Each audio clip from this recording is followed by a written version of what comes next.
and welcome back again to the Hesperian Hillside Hotel to carry on constructing this pond. So there's very little to do, but I've still got to complete the edging around the pond. Obviously the cold weather we had before Christmas, and we've had a very cold spell in the new year as well, has just put halt to any kind of progress on construction and using mortars and cement and that kind of thing. So we've got a nice break in the weather, a mild period of a few weeks where I can just crack on and get this bit completed. It's nice to come back and to see how this is developing and establishing.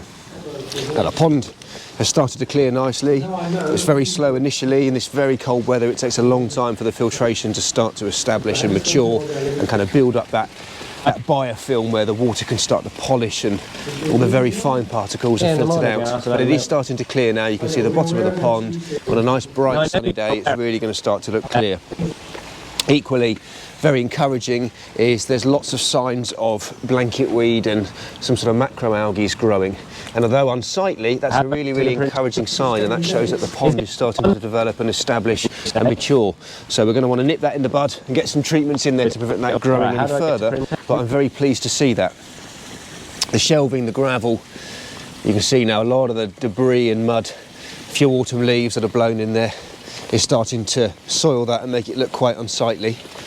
So this is something that needs to get cleaned off.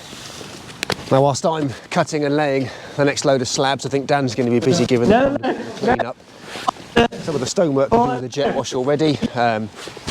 Underneath the water plate. You need me. Obviously, I feel so loved. Weekend was lovely. How was your weekend? Splashing, you always get algae and discoloration. I've got to go do some work. You can get jet washed and clean up quite nicely. Got to do some work. There's a lot of debris and leaves and muck and stuff. Here he is. Honestly. It's ruining my filming already. Plus your microphone's on, so I can probably pick up half of what you were saying in there. Testing 1, 2, 3. Glamorous model walking through. The shelving itself is very mucky. There's a lot of leaves and debris and bits of blanket weed and silt and muck and stuff which is settled on the gravel. So this is stuff that Dan's going to get busy vacuuming off to keep clean. Here he is.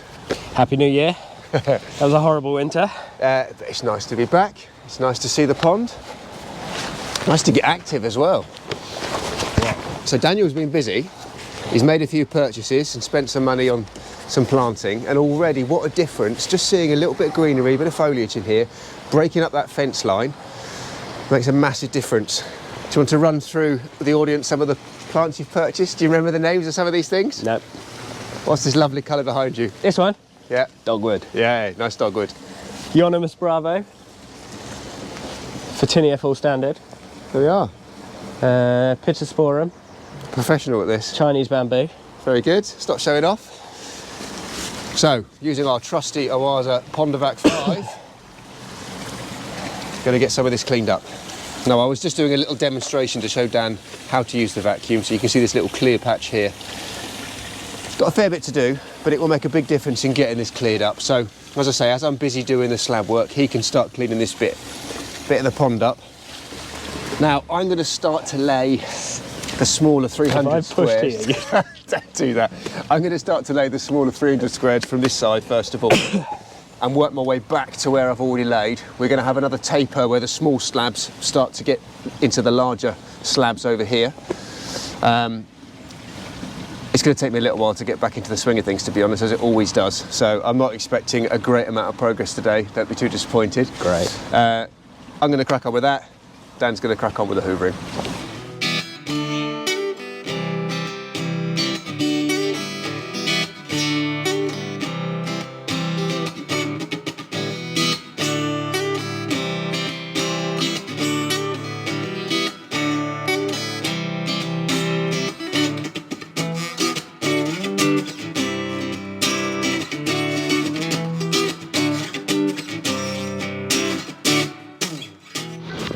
Day 2 of the return.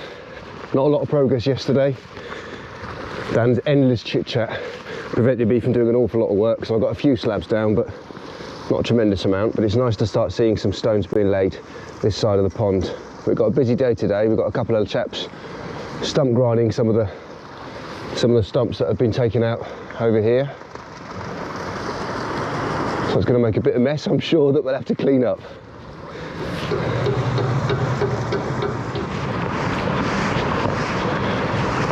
Dan, What are you doing? Going inside. Hey? Gotta respect the standards of this place. Hang on, let me have a look. Is that what an established hotel owner does? That's why I'm locked out of my own place as well. Nice.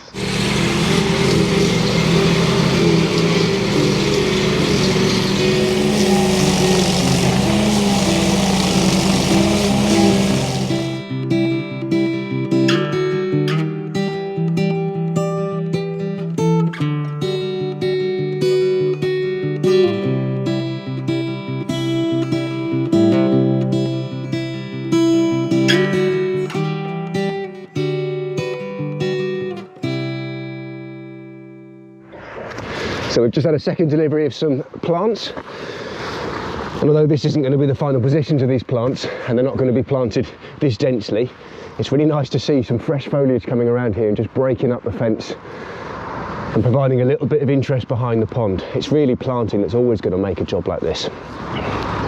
Daniel's busy putting the first of the plants in. We've got some nice poplar photinias.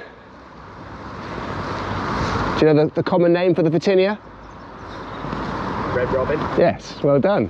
Thanks very much. But this isn't a red robin. Is it not? No. It's a Ligustum japonica. And none of these red robins. And this one. Okay. And that one. I'm going to exclude that from the video because I've got to know what I'm talking about. No, because it'll make me look very, very intelligent because I got it right as well. Oh, nice position, I like it. Yeah, it looks so much nicer seeing some foliage just breaking that fence line. Oh, Daniel. Hang on. You haven't cut it very well, have you? Paul! Hang on. Thanks, mate.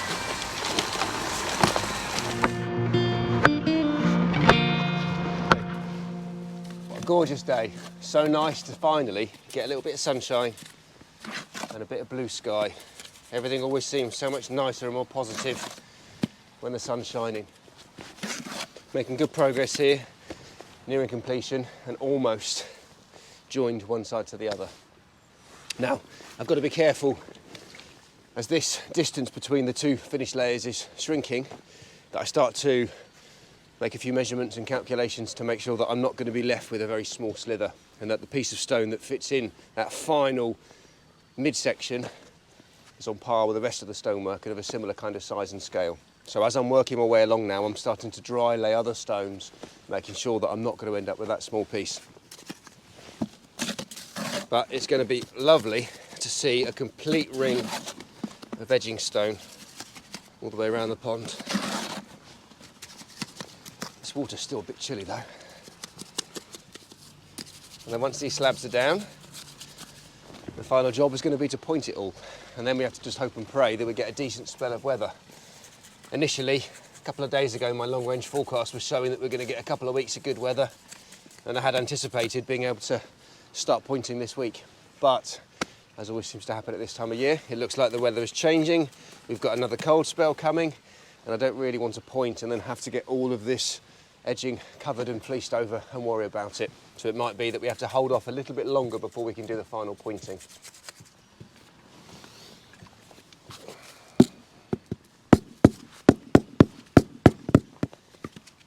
Now you may be wondering why I didn't just carry on working my way from there all the way around to the edge. But obviously because I'm using two different size slabs here, it's very difficult to dry lay and cut over a large distance all these angles accurately to be able to work out exactly how many slabs you need. Because until you end up bringing up that slab to the correct finished layer by having the muck underneath it, and until that slab is perfectly level and uniform, some of these cuts you've made, you end up making a few adjustments, and by the time you've worked your way around to the other side of the pond, you end up having to cut and redo an awful lot of the original cuts, which isn't very good. Now I was concerned that I might not be able to gauge accurately exactly how many stones I'd need of each size to be able to work my way right round to the end. So I wanted to start the smaller size slab, which I had a smaller quantity of, and use all of those up first before then doing that taper and working my way up to the larger 600 slab, which we've got lots and lots of. So slightly sort of backward way of doing it, but I wanted to make sure that it fitted like this. And so far, fingers crossed, it's all working out. We've mentioned a few times that in the future, one of the additions to this pond is going to be a nice decking area, and we had talked about it being down in this sort of corner of the pond over here. We've been discussing this, and Dan has some ideas about potentially changing that and moving it over to this side of the pond. So we're just wondering really, both of us, what you as viewers would have as an opinion. Let us know. Do you think the decking would look nicer here or over that side of the pond? Stick it in the comments below.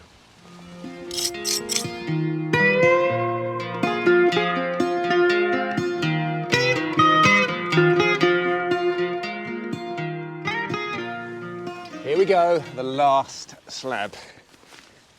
Definitely a milestone moment. Actually, I'm a bit premature. I'm not ready to lay it yet.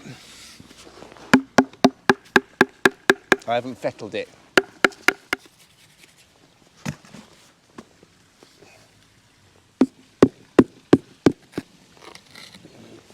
Now this is a bit controversial, laying slabs, using mortar, dropping it into the pond when there's livestock in the pond. And obviously I'm being as careful as I can be. There's a certain amount of slop which is falling in, but it's a very, very small quantity in relation to the overall volume of the pond. So such a small amount of mortar, cement dropping into here with the fish is not going to cause a problem at all. But if it was a much smaller pond, you'd have to be very, very careful with something like this. And in that instance, getting the fish out, draining the pond would be the sensible thing to do. Now, despite it being relatively mild for this time of year, the mortar still takes an awful lot longer to dry than it would do in the summer. So really it's going to be about 3 days before this is hard enough that I feel happy to walk on it. But obviously until it's fully pointed, you've got to be very careful and ideally minimise foot traffic or not walking it at all until it is pointed. Well, it's time for pointing. Now at this time of year it's never easy to use any kind of cement-based product. So to ensure that it's gone off a good time before any cold weather sets in, we're using some extra rapid cement. That means it's going to go off and harden an awful lot quicker than a regular cement. But the downside to this is I'm going to have to mix in very small quantities because it becomes less workable very, very quickly. Now, the next 4 or 5 days, the temperatures are looking good. We're sort of double figures and nighttime temperatures only going down to sort of 3 degrees. But towards the middle and latter part of next week, it's going to get cold again. 4 or 5 degrees daytime temperature and minus at nighttime, albeit light frosts. So when you're doing this kind of work, you need to make sure that you gauge and look at the long-range forecast. I'm happy that 4 or 5 days of mild weather using the rapid cement is going to allow this to have cured and gone off sufficiently to withstand some light frosts, but I will make sure that this is covered over as well. I don't think I'm going to be able to get round the whole pond today, but if I can point halfway round and complete all of the slabs that I've laid over the last couple of days, I think I'll be happy with that. Feeling a little bit bruised today. Alongside some of the planting, we decided to put in a couple of these obelisks that were going to be thrown away, and I think they look very nice in the garden here, and the plan is that they're going to get lit up with some strings of fairy lights and be set up on the timer. But in the process of sticking this in the ground and jumping on one of these rungs, this thing plonked me in the face, and I'm starting to get a nice little shiner under my eye. Now with the pointing, ensuring that the colour is matched all the way around the paving. I'm making sure that I'm gauging properly the quantity of sand and cement. So this is going to be a stronger mix, obviously, for pointing. It's going to be a 3 to 1, 1 part sharp, 2 parts soft or builder sand to 1 part cement. And obviously for this instance, I'm using the rapid cement. And I'm just using a little glass here so that I can gauge small quantities at a time. Brings out the inner child in you and you start making lovely sandcastles. Now in the summer months, if you were using rapid cement like this, within 10-15 minutes, it would have gone off and you wouldn't be able to use it. But at this time of year, when the temperatures are below 10 degrees, you get a little bit longer to work with it. Now I'm going to start off with just a very small quantity initially, see how I get on and see how workable it remains before I then start to mix some slightly larger quantities. I'm making sure that it's mixed very dry. It wants to be just wet enough that I can kind of clump it together and snowball. And that's making sure that it's dry enough not to stain the sides of the slabs. Now I would like to add a little bit of plasticizer to this to help keep it workable as long as possible, but I've got to be careful. Adding any kind of liquid to this is only going to make it wetter. You can get away, I think, with adding a tiny bit. Now again, because I'm mixing such small quantities here, I'm not adding the plasticizer neat. It will be impossible to try and gauge small quantities, so I've just mixed a little bit in with some water. There we go. And that is just about what I'm after. Just damp enough that I can trowel it down and compact it, and then I can smooth it off with a wet trowel afterwards. Right, I better crack on and get that down quick.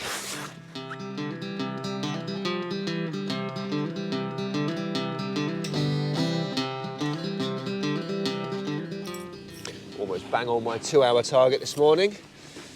The last joint to fill. Very fortunate with the weather this week. You've definitely got to try and take full advantage of good weather at this time of year. Temperature today about 12 degrees, which for the beginning of February is pretty good.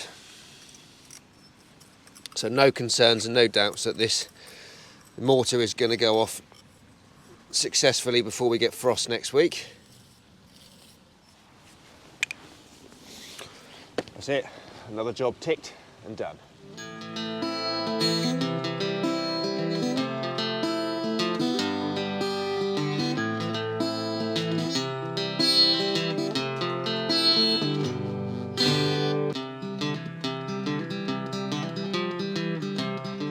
Wow, it's another morning on the job.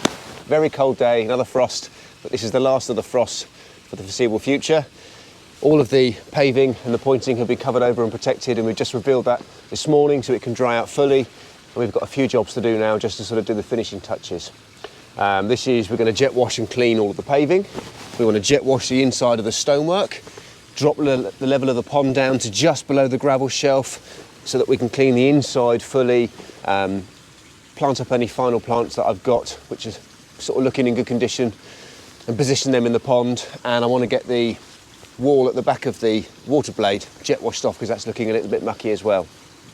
There's a few stones and odds and sods in the pond and a little bit of leaf litter and stuff that we'll dredge out as well. But these are all just the finishing touches. We can let the pond then settle and really start to clear, although the clarity now is much better than it was a few days ago, so the filtration systems now are really starting to polish the water and do their job. The fish are still looking surprisingly lively despite the colder temperatures, which is an encouraging sign.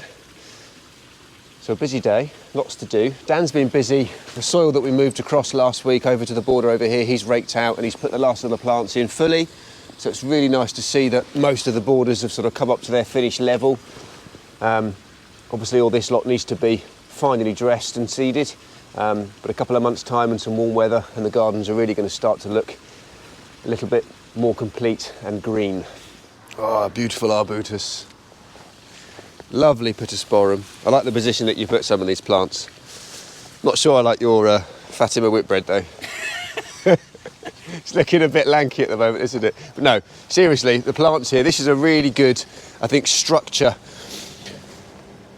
of some main architectural planting. And then, as you say, in the future, interspacing with some bulbs and some flowers and some carpeting plants just to fill this area up. Very nice. Dan has also been busy with getting some fairy lights put in to cover the obelisks. And I've seen some photos of these and they look absolutely stunning at night time. Not going to get the full idea right now, but let's flick them on. No, at night time, these really look stunning. Beautiful, nice display and a good use of these old obelisks. It would have been a shame to have seen those being thrown away. As seems to be in vogue at the moment, upcycling. Right. Better pull our finger out. Do some work. It's always very difficult doing a start on a cold morning like this. Everything is very stiff and brittle. The water tank is really difficult to manipulate. The pipe work's all very stiff. There's ice in the hosing. So it'll take a little time to get things thawed out. But this is it. This is really the last day before Dan and I's separation.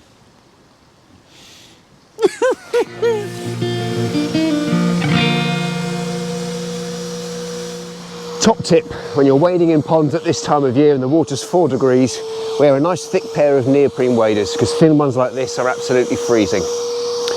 Now, if you've never worn a pair of waders and got into a pond before, it's quite a strange sensation. You get the pressure of the waders sort of pressing up against you, and you also get cold spots in various places that feel like it's leaking. Now, with 4-degree water temperature, it felt like I had a lot of cold spots, but I had faith in my waders not leaking, and having got out of the pond and just checked my cold spots, yeah, that's a leaky pair of waders. Try and warm myself up in the little bit of sunshine we've got this morning. And whilst I'm doing so, I'm just going through some of the plants that are going into the pond. Now, at this time of year, early February, there's not a lot of foliage which is green in a pond, but there are a few evergreen plants that still look quite nice, and this is one of them. This is a dwarf Acorus, variegated Acorus. It's a lovely sort of sweet scented smell, but it can look a little bit scrappy. You can get a lot of thatch and dead bits and pieces in the early spring months, so you can rake through the plant with your fingers to just pull away some of that dead stuff. And I'm just getting a clump of a little bit of untidy Acorus, and I'm breaking it up to reveal each individual kind of section. Each one of these can very successfully be planted up and will very quickly form a nice neat clump of foliage. So we'll have something to display right the way through the year.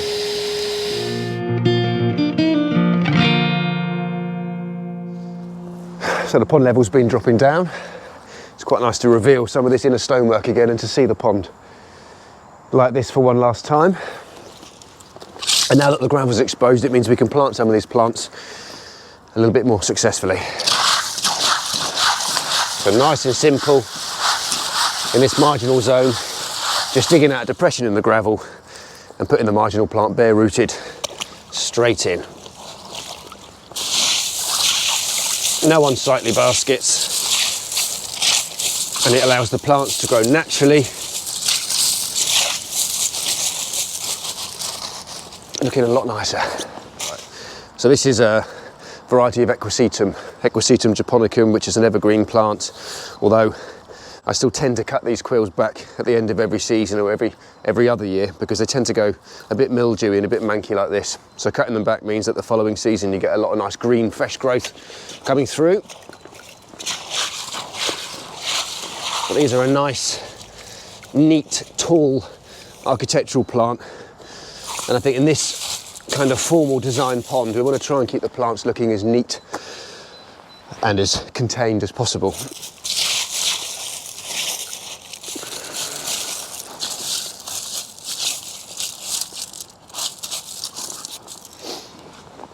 Moving on.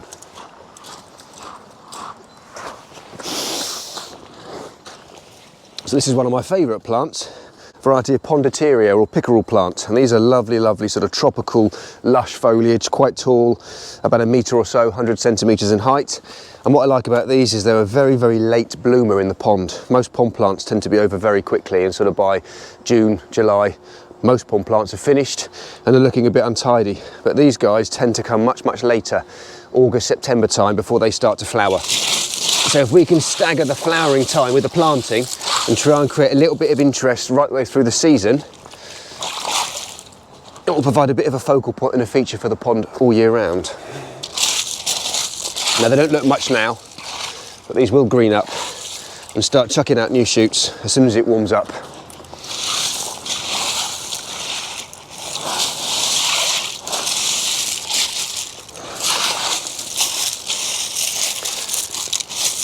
Now, the idea of doing this marginal zone was trying to make sure that it was just at the right depth, that we had a few inches of water above the gravel, but it wasn't deep enough that the fish could get up into this area. And although the fish aren't as active as they will be in the summer months, they have been active and swimming, and so far we've been successful. We've not seen any fish at all in the shallows, so I think we've gauged the depth perfectly.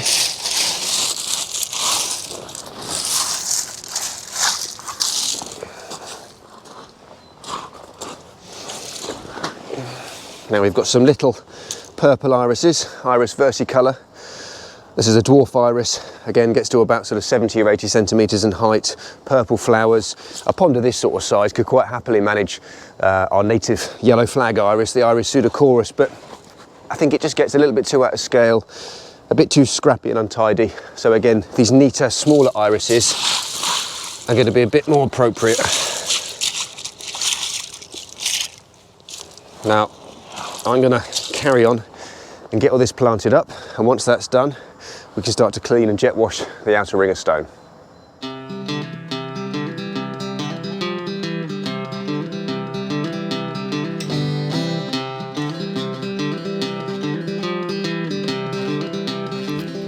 So Dan is just trying out a new chef in the kitchen, and I've just been told there's a few samples to taste, so I'm very hurriedly going to strip off before Dan eats it all.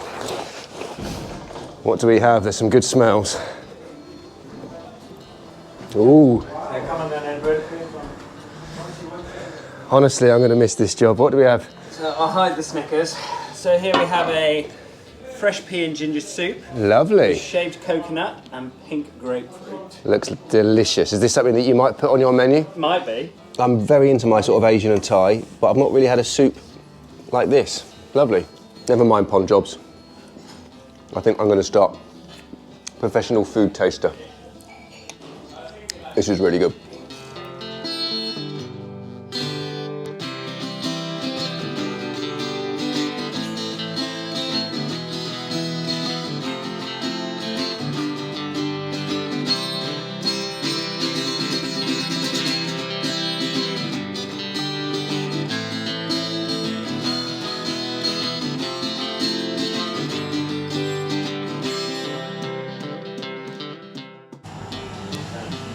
So on to the main course. What have we got, chef? Pearl barley syrup risotto, real meat, cured guinea fowl fry, pan roasted breast, and guinea fowl sauce. It's good, doesn't it? Guinea fowl sauce. Beats my ham and cheese sandwich. Well, good morning. Another day, and what will be the last day on the job at the hotel. Now, I've had a busy morning, just popped out to Oasis, one of my main suppliers for aquatic goods, stocking up on a lot of equipment in preparation of all my spring servicing. Now we're starting to get some longer days and a little bit of sunshine. The phone hasn't stopped ringing, and I've got a lot of regular clients that I'll do spring servicing for. I'm also popping over to the hotel to give Dan a little bit of a surprise. I had mentioned to him right at the beginning of the job that I would cook a couple of steaks for him as a belated birthday present. Anybody who knows me knows that I'm a big fan of alfresco cooking. I love my barbecues, I love my hot smoking, and I'm particularly fond of a nice juicy steak. So I've got the ingredients in the back of the van, and alongside doing a bit of filter cleaning, adding a couple of plants to the pond, I think a final vacuum on that marginal zone just to get the gravel looking nice and clean. We'll get the barbie going as well and just knock up a couple of these lovely juicy steaks. I've got a little helper with me today. I've got my younger son Theo with me. Hi. He's going to be the cameraman, and he has seen the pond before any work had started, so this is going to be the first time that he gets to see the pond as it is now. And then that really will be it. There'll obviously be the additions, the decking and the landscaping in the future, but that's out of my hands, and although I'm sure I'll be back frequently to see progress on the pond and to do some servicing, my job here is done. It's going to be tinged with a bit of sadness. I started the job with a good customer, and I've left the job with a good mate, really. It's been a pleasure to work. Well, you'll be watching, Dan. It's been a pleasure working for you, my friend. Very enjoyable and very much appreciative of all the hospitality that you've put my way. We've had a lot of laughs and a lot of good memories coming away from this job. So thank you very much. And also to all you guys viewing, the start of this job, September 2022. Obviously I've not been doing it in its entirety, and Dan had been doing a lot of the bits and pieces himself. But we're in February now, 23. It's a long time going forward, and I've picked up a lot of new subscribers and a lot of viewers along the way. So a big thank you to all of you guys who take the time and watch some of these videos. So thank you very much. Right, I better concentrate on my driving here, and I'll see you at the hotel.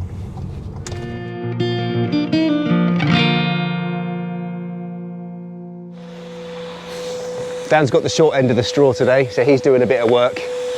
I'm going to do the important thing and get the barbecue set up. My little travel barbecue has been with me on many a visit.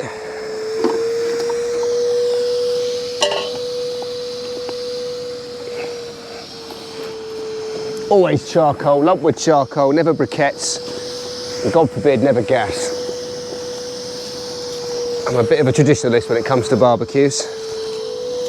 Well, a bit of a traditionalist, but I'm using fire lighters, so ignore that bit.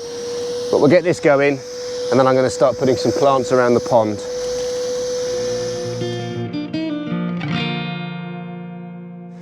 I've just brought with me a couple of additions. This is just some freebies that I got out of one of my customers' ponds. It was too much being thinned out, and stuff like this is always a shame to chuck it away. So if I can find a new home for it, I'll always move it on to another pond. Needs a little bit of cleaning up, but we've got again some nice Equisetum japonicum, this lovely evergreen. This is a really good example of it. The stuff Dan's put in the pond already is a little bit old and tired, and it will take this season for the new growth to come through, but this is what it will end up looking like. Nice, clean, very, very neat architectural upright foliage, and as I say, it remains evergreen, and it will provide a bit of interest all year round. When some of these quills start to turn sort of brown and look a little bit nasty, they can get trimmed off, so every sort of 2 or 3 years it's worth cutting it back really hard. But that's a lovely plant, and that's going to go in.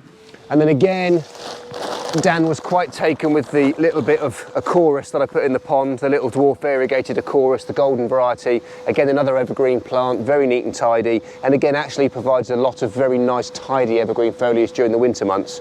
A lot of evergreen plants, I'll always say it's worth cutting back and treating it like you would do a standard emerging marginal or perennial marginal. But these ones again remain pretty tidy and just need an occasional kind of comb through to get rid of some of the thatch and the dead stuff. So that's what I'll do with these now, is just give them a bit of a tidy and end up with little clumps like this, which I shall plant up, and they'll take very quickly.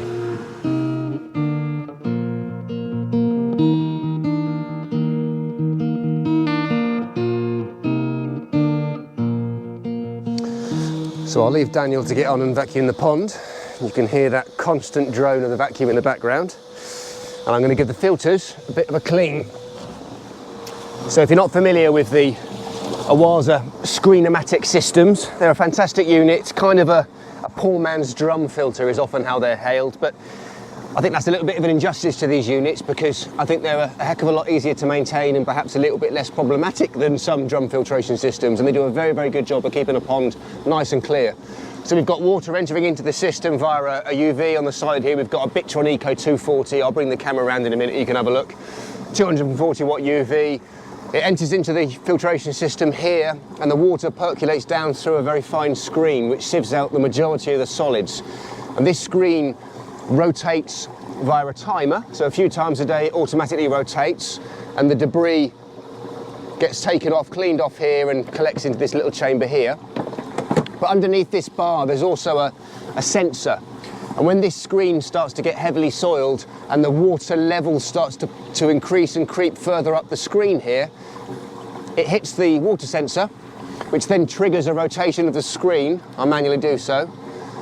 And again, the debris that's caught up here will get collected in this. So the bulk of the maintenance on something like this is just flicking that off. Couldn't be simpler.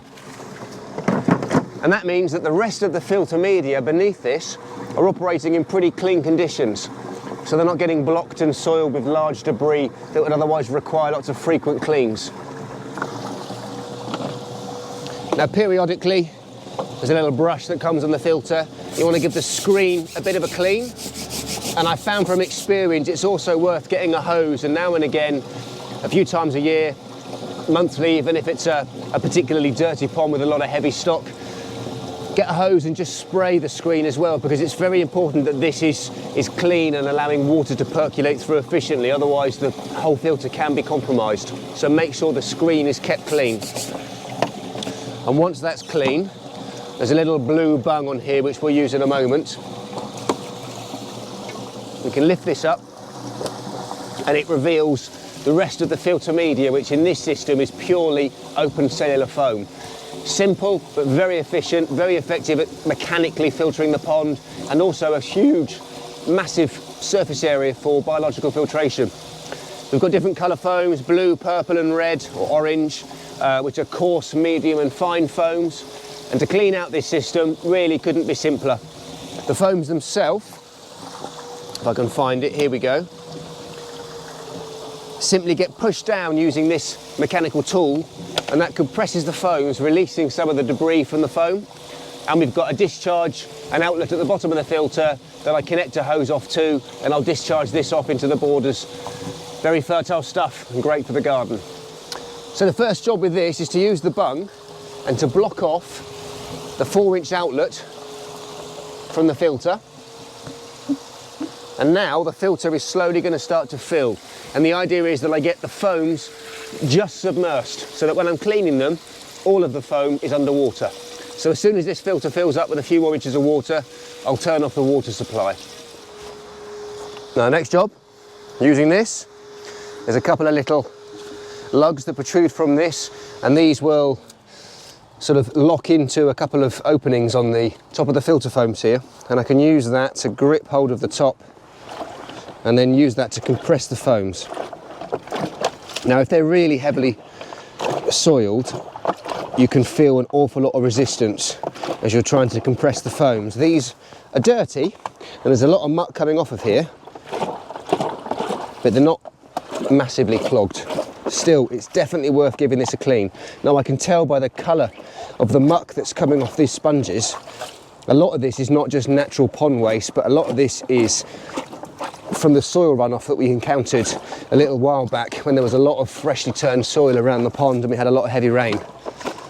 It's very dark brown, this, and that is definitely from topsoil runoff into the pond. So you work your way around all the foams, giving them a few pumps, and then you've got a blue lever here, a slide valve, which you lift, and that will then drain and discharge this tank fully. I'll carry on getting these cleaned out and then I'll open it up and show you what it's like drained. Right, I've worked my way around the foams a few times, given them a clean. There's a blue lever on here, which is a slide valve. We lift that up and that now discharges all this mucky water out of the filter. So the chamber's emptied itself, and I now like to work my way around again, just getting rid of the last bit of water and muck in the foams. Now, if the system was really, really dirty, I would then close this off, refill the filter, and then run through the cycle once more and drain it fully. But in this instance, I'm not going to worry about that. The filter wasn't to the point of overflow, and that means when the foams are fully submersed and the water is flowing over these two baffles here visibly, that means that the foams are fully clogged, not filtering efficiently, and so the chamber's filling up and overflowing into this side here. It wasn't doing that, so it wasn't massively dirty. So one cycle, one clean is going to be plenty. What I do like to do is flush the system through again very briefly for a minute or two. When you switch this back on again, there's still a certain amount of mud and sort of mucky water in here, which I want to try to prevent from going in the pond as much as possible. It doesn't matter how clean you are, there will always be a certain amount of muck that will go back into the pond, and for a few minutes you'll see a sort of a stream of slightly dirty water coming out. Don't panic, cameraman. I can see Dan shaking his head here in disgust. It's fine, and it will settle and clear very, very quickly. But, you know, do expect a certain amount of slightly mucky water to re-enter the pond. So, let me turn that back on. Nicely labelled plugs there, all very easy. Very important that you remove the little bung that blocks off that 4-inch outlet. Otherwise, when you fill this up, the whole lot will overflow, and I have done that a few times. Once on your system, in fact, when I was talking to you. So I'll just let that flush through. I'll wait until visibly clear water starts to fill up the end here. Close this back down, put that into position, and it pushes it down with an audible click. Put that back in its place on the filter. And that is how we clean the Screen-O-Matic filtration system. You can just pan the camera around here as well. So this is the UVC on the side here. This is a Bitron Eco 240. So it's got 4 60-watt UV tubes in each system. Of course, we've got 2 units, so there's a lot of UV and a lot of filtration going on here. On the side here, we've got handily displayed water temperature, 10 degrees. Actually, it's probably going to creep down a little bit. When the water was switched off, the UVs in here generate a certain amount of heat. So it may well have warmed up slightly. We'll pop back in a few minutes and see what it settles at, but I think the water's about 7 or 8 degrees currently. We've also got here, you can turn on and off the UVC, so currently off, and then we can set it to increments 50%, 75, 90 and 100% based on how many tubes are switched on internally. And we've also got a little indicator here that tells you when the UVs have expired. There's a certain amount of burn time, and after a season's use, these LED bars will drop down to 0, and that's time to change the tube. It's always best to change the UV tube every spring. These are going to get replaced sort of March, April time, and when they do so, I'll reset this so that that bar is right to the top again. So we'll get the other filter cleaned out as well, and then that'll be it until the spring visit. I'm not sure if this is an area of the pond that I've talked about yet, but this is the kind of the hub, the control of the whole pond and all the life support. This isn't its final resting place, and this is something that Dan in the future is going to be tackling himself. The switch boxes and sockets are all mounted on pieces of timber, and they'll be properly mounted and attached to some sort of vertical support so that they're nice and firm and raised up above ground level and looking a little bit more organised and tidy than this. But essentially we've got a couple of separate exterior standard 3-pin 13 amp sockets. Each one of these is coming from a separate spur, a separate RCD on the consumer unit in the shed outside of the hotel, and that means that if one of these systems were to fail and cause a problem and a power outage, the other system would still be working, and that's quite useful if you can do that. That's very important. It's also really worth, if you can, isolating and separating the pond entirely from any other pond electrics. Pond lighting, garden lighting typically tends to fail quite frequently, and a lot of people would run their pond on just a standard outdoor circuit, and if the garden lights fail and cause a power outage and a trip, then everything goes down, including the pond, and that's not good if you've got life support and livestock in a pond. So these sockets here, each socket, the pump is just plugged into independently, so one socket for one filter, the second socket for the other filter, and then the other of the twin socket on each unit here is then powering 2 separate switch boxes. Here we've got the Matsuku timed switch boxes, and I like these units. So these are quite a nice, simple, basic but very functional switch box. We've got 5 switches here, 5 power supplies, on-off switches with LEDs to show you when something is on or off. And it actually shows you up here as well. We've set them so it says light 1, light 2, aux, filter, UV2, and it tells you when they're on or off, which is quite a nice addition. Each one of these switches has independent timer function as well. So you can, here we go, play around with the timer setting. We've got the lighting coming on at 4 and currently switching off at 11. There we go.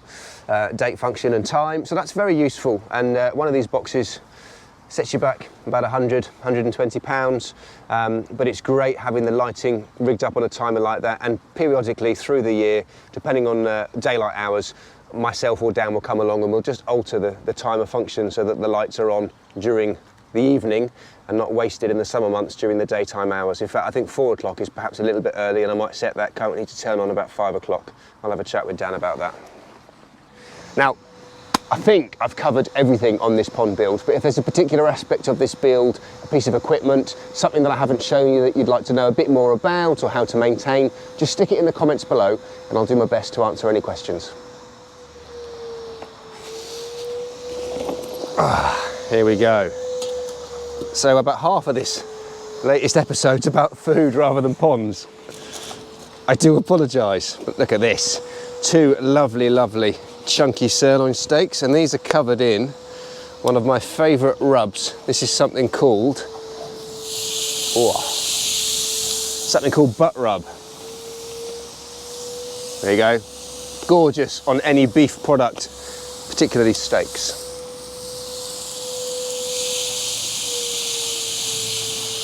Look at that. This is something that I've promised myself literally for years when I've been doing pond jobs, especially with Dave. And Dave, if you're watching, I'm sorry mate that we haven't done this, and we will do it together when we're working one day. Smells delicious.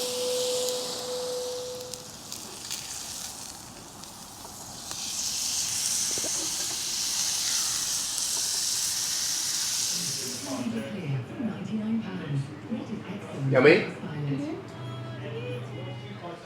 The last time that we will be having a lunch stop inside the hotel. First time. No, Ed's done it most days for the last 6.5 months, Theo. What do you reckon? You like it? Very nice. Nice butt rub? Very nice. So, off camera, just as I was serving the steaks, I managed to hook my shoelace from one boot around the eyelet of the other boot and completely wipe out on the lawn, sending the steaks flying. So I have got a little bit of grit on one of these. Can I go get Just more? adds to the flavour. You have yourself. Off you go. Delicious, huh? So, Cheers. Thank you. Well, it's been an enjoyable few months. Phew. Unbelievable to think that you started it September. We're in February. And there's still so much evolving the pond is going to do as it establishes. I look forward to coming back and seeing the pond in a few months' time, especially with the plants established. That's going to look great. And the grass. The lawn Yeah. will make a big difference. This is tasty. Very But good. apart from coming back at night time and seeing all the lights, I think this is the end of the video. And I can't think of a more appropriate place to end it than on a Friday afternoon, beer and a bit of steak. So on that note, I'm Ed from Crystal Clear Aquatics. If he wants a job, he's Dan from Crystal Clear Aquatics. Thank you very much for watching, and I will see you in the next pond, which will be coming out very soon, sometime in May. Thanks very much.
Are you going to stake any of these? All of them. Do you not want to be putting the stakes in now before you fill up the hole? I don't know. Got to wang them in at an angle. Yeah, but once you've got a hole, wang them in a little bit. No wanging in any holes.